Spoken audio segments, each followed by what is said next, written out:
तो कैसे हो दोस्तों। देखो मैं ना इस मुद्दे पे ज़्यादा बात करना नहीं चाहता था, पर मैंने कहा यार चलो एक आधी वीडियो बना देते हैं। वैसे तो देखो मैं इतना बुद्धिजीवी नहीं हूँ कि मेरे को इतनी नॉलेज है रूल रेगुलेशंस की, पॉलिटिक्स की, है ना।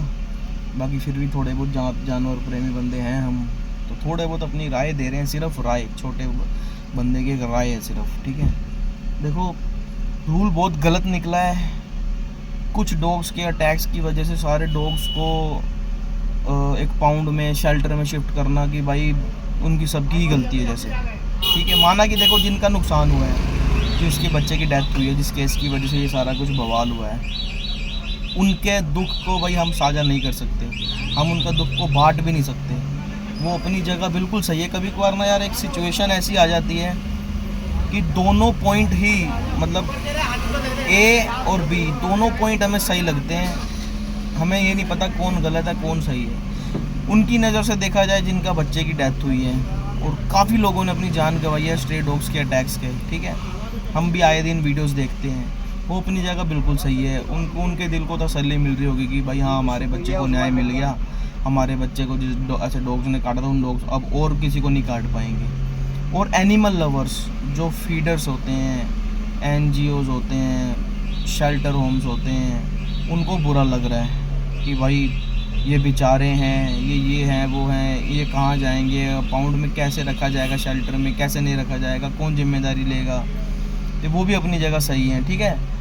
पर बात फिर घूम फिर के आ जाती है डॉग पे, जानवर पे और इंसान पे। क्या होता है कि देखो इंसान भी बहुत सारे गुनाह करता है, क्राइम करता है, रेप, मर्डर, किडनैपिंग, ड्रग्स का काम। तो हम सिर्फ पनिशमेंट उसी इंसान को देते हैं जिसने क्राइम किया, उसी इंसान को मर्डर की सज़ा सुनाई जाती है जिसने मर्डर किया, ना कि सारी इंसान जाति को, सारे इंसानों को सज़ा दी जाती है कि भाई इंसान ज़्यादातर अब क्राइम कर रहे हैं, सारे इंसानों को बैन कर दो, सारे इंसानों को ये कर दो। रेप किया भाई किसी बंदे ने, सारे जो जितने भी मैन है भाई, जितने भी आदमी हैं, उनको सबको जेल में डाल दो भाई, उस एक बंदे ने रेप किया था। ऐसा तो नहीं डिसीज़न होता ना।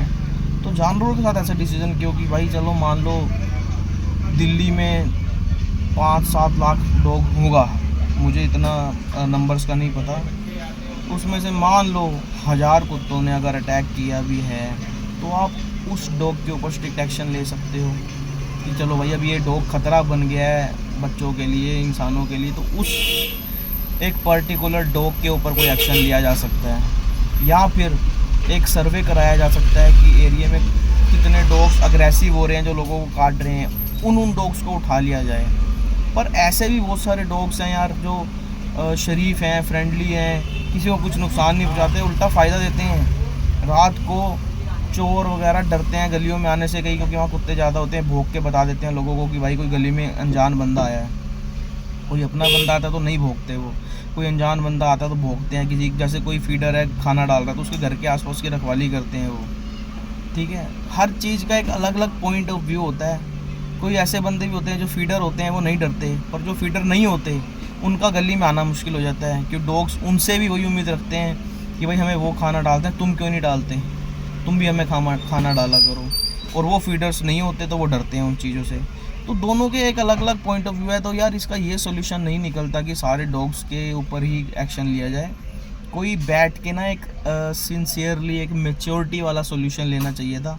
सबसे बड़ी बात तो एक सोल्यूशन ये होता है कि भाई MCD को एक, या कोई भी ऐसी अथॉरिटी होती है मुझे नहीं पता, सबसे ज़्यादा इनकी पॉपुलेशन पे कंट्रोल किया जाए। इनके जो ऑपरेशन होते हैं वो किए जाए ताकि इनकी पॉपुलेशन पे कंट्रोल हो। इनकी पॉपुलेशन पे कंट्रोल होगा तो इन चीज़ों पे भी कंट्रोल होगा, क्योंकि देखो खाने पीने की कमी की वजह से, रहने की जगह की कमी की वजह से ये डॉग्स अग्रेसिव होते हैं, ठीक है। दूसरी बात, अब मैं आ जाता हूँ अपने ब्रीड वाले डॉग के ऊपर। देखो कई लोग अब मेरी इस बात पे ऑफेंड होंगे, बुरा मानेंगे। मुझे कई कमेंट आए, मैसेज आए, वीडियोस आई कि भाई तुम भी इस बात पे कुछ बोलो, शेयर करो, वीडियो बनाओ। मैं नहीं बना रहा था, अब मैंने बनाई। मैंने कई लोगों को ये बोला भाई देखो अब तुम्हारे स्ट्रीट डॉग के ऊपर बात आई है तो तुम इतने उतावले हो गए हो, इतनी वीडियोस आ रही है, पागल हो चुके हो। यही सेम चीज़ पिटबुल, रोटवाइलर, डॉग अर्जेंटिनो, ऐसी ब्रीड्स के ऊपर भी आती हैं।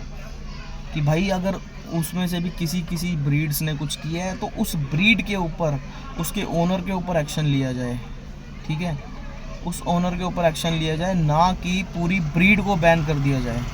कि एक पिटबुल ने एक बच्चे को काट लिया, एक गाय को काट लिया, तो भाई पिटबुल ब्रीड को ही बैन लगा दिया जाए। एक रोट व्हीलर ने किसी को काट लिया तो पूरे रोट व्हीलर ब्रीड के ऊपर बैन लगा दिया जाए।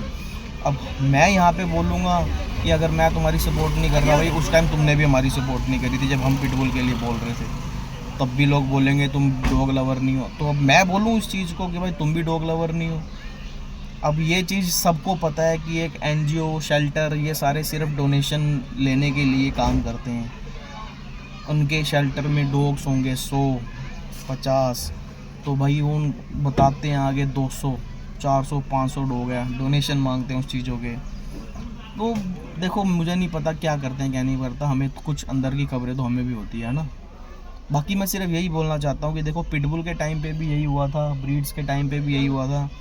कुछ ब्रीड्स के अटैक की वजह से, कुछ डॉग्स के अटैक की वजह से पूरी ब्रीड के ऊपर बात आ गई थी। सेम अब स्ट्रीट डॉग के ऊपर बात आई है कि भाई स्ट्रीट डॉग इकट्ठे 10-12 हो जाते हैं, एक बच्चों को नोच लिया, एक काफ़ी वीडियोस देखी हैं भाई। तो जिनके घर का नुकसान हुआ है, बच्चा गया है, आप उनकी जगह रह के सोचो, उनको ये डिसीज़न एकदम सही लगेगा कि भाई बहुत अच्छा हुआ। पर हमारी, जैसे हम डॉग लवर बंदे हैं, हमारे को ये डिसीज़न इसलिए अच्छा लग रहा क्योंकि हम डॉग्स के बारे में सोचते हैं थोड़ा बहुत, हम उनकी केयर करते हैं, खाना वाना खिलाते हैं। तो ये डिसीज़न नहीं निकलता कि बिल्कुल ये बैन कर दिया जाए या हमारी मान ली जाए कि नहीं भाई बिल्कुल बैन हो, कुत्ते खुले घूमेंगे। कुछ एक ऐसा मैच्योरिटी वाला सोल्यूशन निकालना ज़रूरी है। आप अपने अपनी राय दो, सोल्यूशन दो, क्या करना चाहिए जिससे कि डॉग लवर को भी परेशानी ना हो, डॉग्स को भी परेशानी ना हो, और ऐसे बंदों को भी परेशानी ना हो जो डॉग लवर नहीं है, जो एक नॉर्मल रहने वाले लोग हैं कि भाई हमें डॉग पसंद नहीं, हम उन्हें खाना नहीं डालते, है तो वो भी इंसान ही ना, नहीं खाना डाल रहे, आप ज़बरदस्ती तो किसी को डॉग लवर नहीं बना सकते ना। तो वही वाली चीज़ है, कोई ऐसा मैच्योरिटी वाला सॉल्यूशन आप सजेस्ट करो सरकारों को, गवर्नमेंट को, कि भाई ये कर सकते हो जिससे कि एक कॉमन सॉल्यूशन निकले कि किसी भी तरीके से किसी को भी कोई दिक्कत ना हो। बाकी देखो मैंने कुछ गलत बोल दिया हो तो उसके लिए सॉरी, मुझे माफ़ कर सकते हो तो कर देना। बाकी ये अपनी अपनी राय है। देखो मेरे पास पिटबुल है घर में, अमेरिकन बुल्ली है, आप मेरी वीडियोस देखते हो वो कितना फ्रेंडली है लोगों के साथ, बच्चों के साथ। तो ये सब चीज़ें डिपेंड करती हैं यार कि उनको बनाया कैसे जाता है। मैं फिर से यही बोलूँगा पिटबुल ब्रीड को बैन करने वाले लोगों को कि भाई पिटबुल ब्रीड ख़तरनाक होती है। मुझे काफ़ी कमेंट्स आते हैं तुमने ये गलत ब्रीड पाली है, बच्चों से दूर रखो, ये करो वो करो। मुझे पता है यार वो मेरा डॉग है, मेरे बच्चे हैं, तो मुझे पता है कि भाई मैंने उस पिटबुल को, उस बुल्ली ब्रीड को कैसे पाला है, कैसे बचपन से उसको ट्रेंड किया है। तो मेरे डॉग को मेरे से ज़्यादा थोड़ी ना जान पाओगे यार। तो बस वही है कि एक कुछ डॉग्स की वजह से पूरी ब्रीड या स्ट्रीट डॉग के ऊपर बैन नहीं लगना चाहिए। बाकी आप अपना देख सकते हो क्या करना चाहिए।